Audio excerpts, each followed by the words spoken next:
Hello, colleagues. Hello, everyone. Welcome to this Virtual World Conference, LH 2020. It is my pleasure to join you all virtually. It is a shame that we cannot meet in person, but that is where we are in this era of COVID, and hopefully there will be a post-COVID where COVID will be history and we will be able to meet again. However, I think it is still a very stimulating and a nice platform whereby we can share knowledge virtually and interact with each other virtually. The topic of my presentation is ongoing pregnancy as a valid endpoint. This was, I would say, it was a very stimulating topic, although I would consider ongoing pregnancy as a justifiable outcome, and I have to confess that I have used it in some of my research studies. I had to come with a justifying or a way that I can put it so that we would agree that it is indeed a valid endpoint, or perhaps we might disagree that it is a valid endpoint. But let us see how we can approach this topic and whether this is a valid endpoint. So firstly, let us define success in ART. Let us look at what the traditional definition of success is and how we have evolved beyond the traditional definition of success in IVF. Let us look at ongoing pregnancy versus live birth as an outcome, and finally make a conclusion if ongoing pregnancy is a valid alternative to live birth. What is an ideal outcome in IVF? It is an outcome that is ideal for all stakeholders, be it the clinician, that is, I'm a clinician, be it an embryologist, if anyone out you are there embryologists, a health researcher, or a center manager. But most importantly, the patient. An ideal outcome is one that is ideal for the patient who is at the center of all what we are doing. So what is success for patients? Undoubtedly, success for patients is having a baby. So how are we defining success in ART, in IVF? How did we define IVF success traditionally, but also we still continue to define it as such? It is defined as a live birth per started cycle, per oocyte retrieval, or per embryo transfer. Have we changed? Have we evolved beyond this traditional definition? Yes, we have. And thanks to the significant milestones in IVF, such as ovarian stimulation strategies, there have been vast improvements in ovarian stimulation strategies over the last decade. Laboratory innovations, good freezing techniques, allowing better outcomes with cycle segmentation where you do a freeze-all approach and frozen embryo transfer, and also improvements in luteal phase support strategies that are improving, that are translating into improved outcomes. So how have we evolved with all these milestones in redefining success in IVF beyond the traditional definition of live birth per cycle, per oocyte retrieval, or per embryo transfer? This has allowed us to introduce terminology such as cumulative live birth rate, time to pregnancy. At the same time, we are continuing to refocus on safety and well-being, both in our patient and our offspring as a result of the IVF treatment, and both immediate safety and long-term safety in both our patients and the children born as a result of IVF. So coming to cumulative live birth rate. What is cumulative live birth rate? This is the definition that was published in the International Glossary on Infertility and Fertility Care in 2017, published both in Fertility, Sterility, and Human Reproduction, and that was put out by the International Committee for Monitoring Assisted Reproduction in collaboration with WHO and other fertility societies.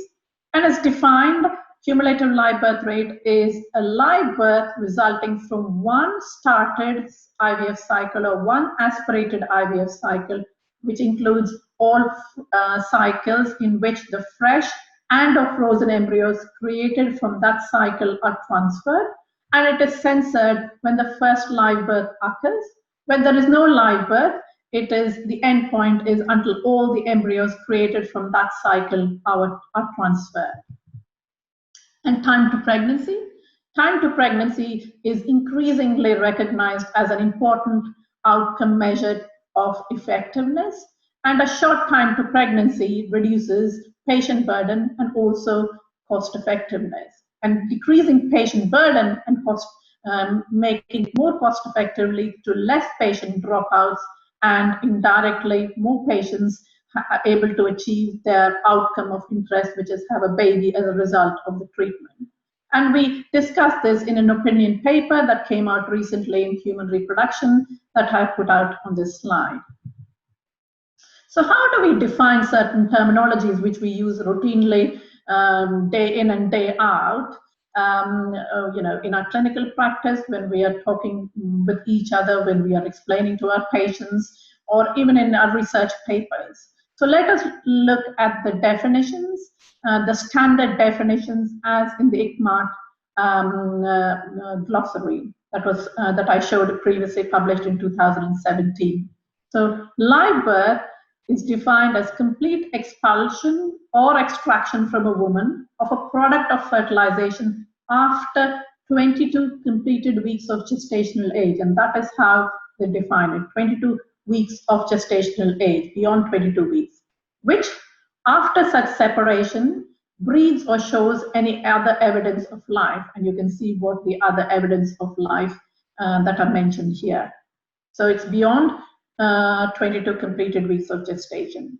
When there is no gestational age, a birth weight of 500 grams or more can be used to define live birth, and live births refer to the individual newborn. For example, a twin delivery represents 2 live births. That is the standard definition as in the ICMAT glossary.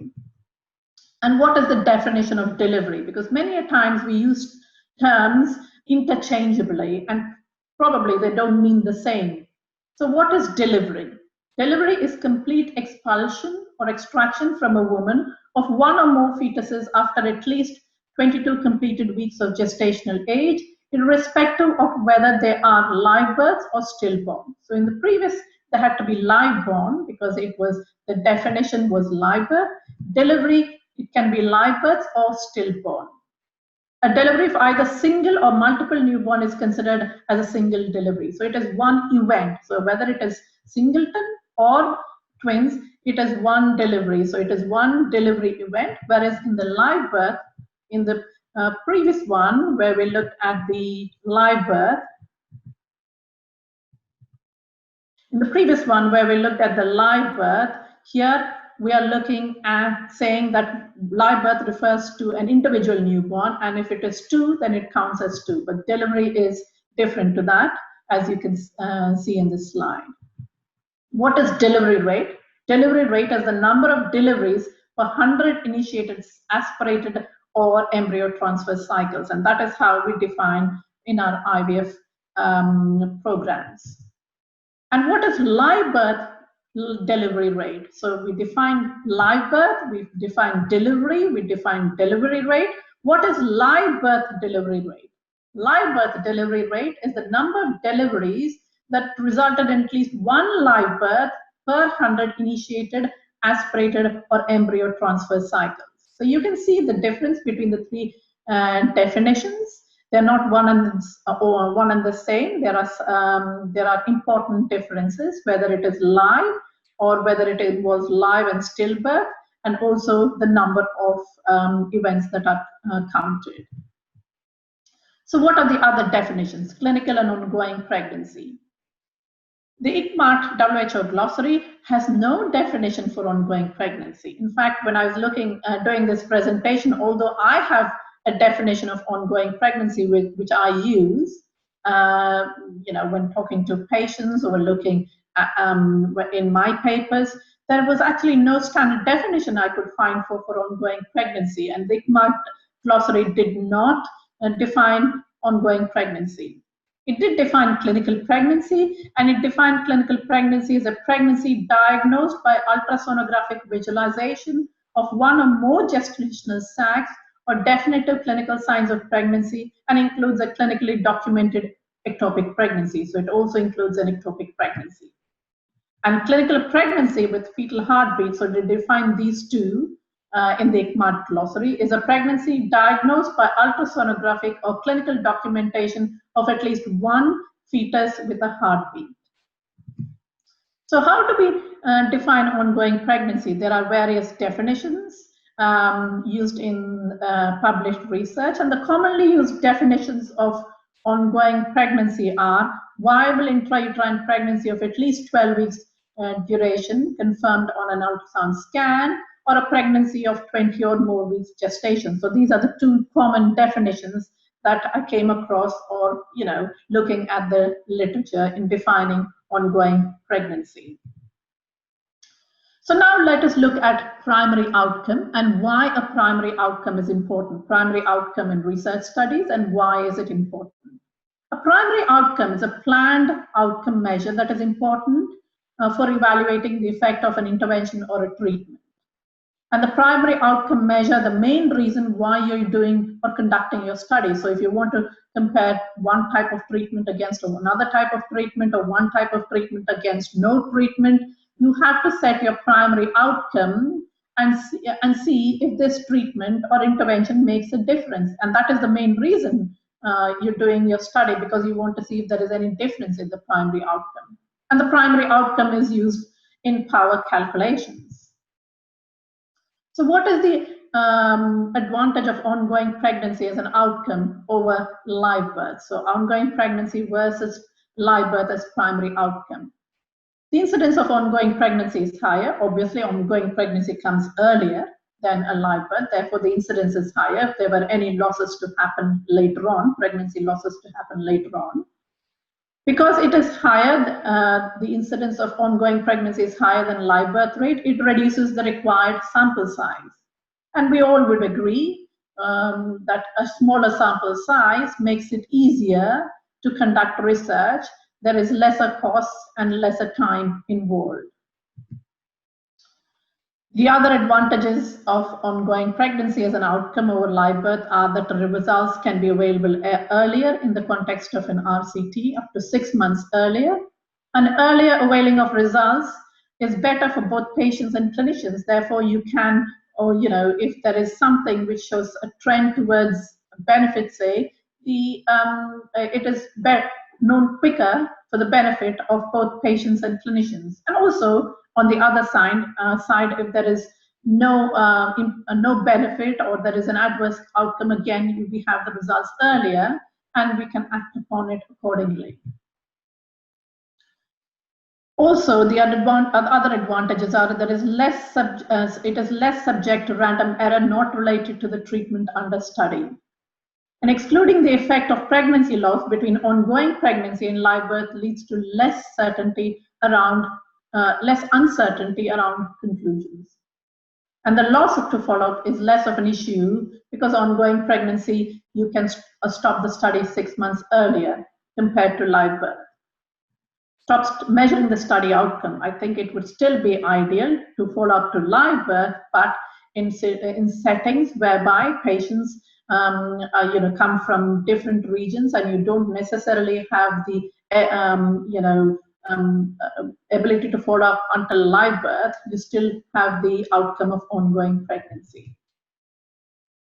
So this paper is a very interesting opinion paper, and it justifies and puts arguments of why ongoing pregnancy qualifies best as the primary outcome measure in trials of reproductive medicine. So I would suggest reading this paper if you have access to it, because they put a very convincing argument. At least I was convinced. So the other important scenario where ongoing pregnancy can be an advantage over live birth as a primary outcome is in reporting time as an outcome measure in fertility interventions. And here, ongoing pregnancy provides a fixed endpoint over live birth, because live birth is not a fixed endpoint. Ongoing pregnancy, if you have a cutoff whatever the agreed cutoff is, say it is 12 weeks viable pregnancy or 20 or more weeks, it is a fixed cutoff, fixed endpoint. Whereas live birth is not a fixed endpoint, because live births can occur at term, but again at term they can occur at 37 weeks, or they can occur at 40 weeks, or they can occur preterm. So time to live birth, if you use live birth as an outcome, it is endpoint, it is influenced by gestational age, and sometimes an outcome which is not necessarily a good outcome, such as preterm birth. Say if you have a live birth at 28 weeks, which is not a good outcome, it is an adverse outcome, can be interpreted erroneously as a shorter time to live birth, and a shorter time to live birth is a good outcome. So in this scenario, having a fixed outcome, such as ongoing pregnancy, will be subject to less error or less false interpretation of the outcome. So this is the figure from the recently published opinion paper, where we said time as a measure of measured outcome in fertility studies is very important, as I alluded to before, and therefore it should be considered. And we said time to live birth is an ideal outcome. However, because live birth, we said, is not a fixed endpoint, we said perhaps there should be an intermediary endpoint in defining time to time as an outcome measure in fertility studies. And here, time to clinical pregnancy leading to live birth was one of the proposed. But again, we said clinical pregnancy again depends very much upon when the scan is performed. If it can be performed at 7 weeks, can be performed at 8 weeks, it can be performed at 9 weeks, it can be performed at 12 weeks, and therefore again that could be variable. But now, as I was preparing this presentation, I thought ongoing pregnancy, if you have an agreed definition, a fixed cutoff for ongoing pregnancy, perhaps this will be a better intermediate time point in time to ongoing pregnancy leading to a live birth over clinical pregnancy. So if we were to use ongoing pregnancy as an endpoint or an outcome measure over live birth, is it going to affect the interpretation of research, or is it or the how we see the effect of interventions? So in this study, they said they looked at clinical pregnancy as a surrogate outcome to live birth in fertility trials. We can use ongoing pregnancy instead of clinical pregnancy. That is our argument here, saying that ongoing pregnancy is a valid endpoint. So if we were to use ongoing pregnancy, which comes after clinical pregnancy, these results or these conclusions would be very much valid. The aim of this study was to assess whether estimates of treatment effect in randomized controlled trials of reproductive medicine differed when either clinical pregnancy or live birth were used as the outcome. They analyzed randomized controlled trials of reproductive medicine found in systematic reviews published in the Cochrane Library that reported both clinical pregnancy and live birth. And they had 42 out of 67 systematic reviews that reported both outcomes, i.e. clinical pregnancy and live birth. And 42 reviews, the 42 reviews that included both outcomes included 654 randomized controlled trials, and of which only 22% of RCTs reported both outcomes. So in the systematic reviews, there were 654 RCTs and only 22% reported both outcomes of clinical pregnancy and live birth. And the conclusion from this paper was that the conclusion of studies based on pregnancy rates and live birth rate was comparable. So the conclusion, whether in the intervention study, whether they had used clinical pregnancy or live birth, the conclusions were comparable of either benefit or no benefit. And they also found that the odds ratio estimating treatment effect from pregnancy and live birth were comparable. So the odds ratios did not differ significantly.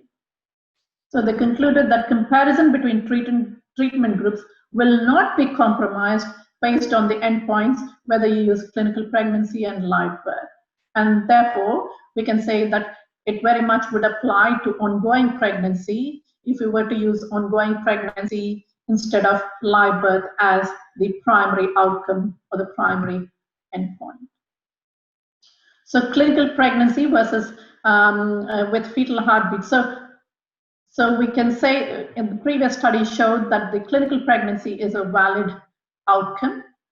So what is the advantage? Is it just enough to use clinical pregnancy, or should we be using ongoing pregnancy? Is there an advantage of using ongoing pregnancy over clinical pregnancy? So we defined clinical pregnancy previously in one of the slides, that clinical pregnancy with fetal heartbeat denotes a viable pregnancy. When considering clinical pregnancy as an intermediate end time point, clinical pregnancy is influenced when the ultrasound scan is performed. We saw that, and we went over it in the sense that when is a scan performed? There is no fixed time that units or centers perform a scan for viability to confirm a viable clinical pregnancy. And therefore, we say that ongoing pregnancy, again, reiterating what we said before, ongoing pregnancy provides a fixed endpoint over clinical pregnancy. And again, Cochrane reviews, which provide the highest level of evidence. If you look at Cochrane reviews report composite outcome combining ongoing pregnancy and live birth rate. So they combine ongoing pregnancy and live birth rate. Next time when you read a Cochrane review or look at a slide, just see, you will note that ongoing pregnancy and live birth rate are combined together. So Cochrane has, if Cochrane is doing that, then I think it is justified that ongoing pregnancy is a robust outcome in fertility studies. However, Cochrane again did not have a definition for ongoing pregnancy. It used the definition that individual studies used in reporting ongoing pregnancy. So finally, what would be interesting is to see what the core outcome set for infertility would say with regards to using ongoing pregnancy as an outcome. From all what we have seen so far, I think ongoing pregnancy is a valid outcome, and having ongoing pregnancy has its advantages, especially when you're defining outcomes such as time measured in pregnancies, in reproductive medicine studies. It has a fixed outcome without any subjecting to error based on when a live birth occurred, if it occurred preterm or it occurred term. So, it would be interesting to note what the core outcome set for infertility will come out with. They recently carried out a Delphi survey looking at what the outcomes are that are thought to be on the top by researchers, clinicians, patients, all the stakeholders. I believe that the result is going to be published very soon, and this is the protocol that was referring to it. But to conclude from this presentation, I hope we would all agree that ongoing pregnancy is a surrogate outcome for live birth. There is a strong correlation. Ongoing pregnancy is a valid endpoint in reproductive medicine IVF studies. When the studied intervention does not influence miscarriage or obstetric outcomes, most of the times in fertility studies, the intervention we are studying is to look at the occurrence or non-occurrence of pregnancies. Therefore, unlikely, majority of them will influence outcomes such as miscarriage or other obstetric outcomes. Better reporting of studies of pregnancy rates or over live birth rates. So you saw in the slide whereby they looked at the systematic reviews reporting both clinical pregnancies and RCTs, and they looked at individual randomized controlled trials, and only 22% of them reported pregnancy and live birth rates. So all of them reported pregnancy rates because it is an event that occurs earlier, but only 22% reported live birth rates. And also there is less follow-up time. So if you're conducting research, there is less follow-up time and therefore less costs involved, and also less loss to follow-up. Therefore, we don't have any much of missing data. However, the current predicament is that we don't have a uniform definition for ongoing pregnancy, and studies define ongoing pregnancy based on what they think is justifiable, 12 weeks or 20 weeks, and therefore it would be good to have a unified definition for ongoing pregnancy. Hopefully we will have one from either ICMAT or Cochrane, some of the bodies in the next few years or very soon. Thank you very much.